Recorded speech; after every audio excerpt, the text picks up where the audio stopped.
Бейбарыс Сұлтан мешітінің қасында тұрмыз.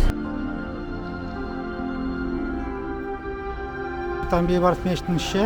Султан мамлук Бейбарс. Этот мечеть самый старый мамлукский мечеть.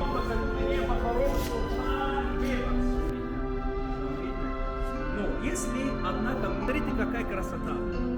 Какая красивая исламская архитектура. Төбесі биік.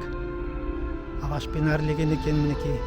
Мрамор мәрмәр тастан жасалған ескі колонналар екен.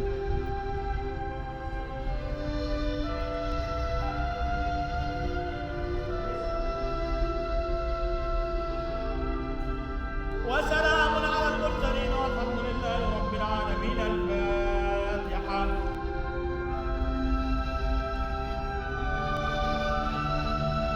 Міне Сұлтан Бейбарыс мешіті. Мына алаңшасы соның алаңы екен.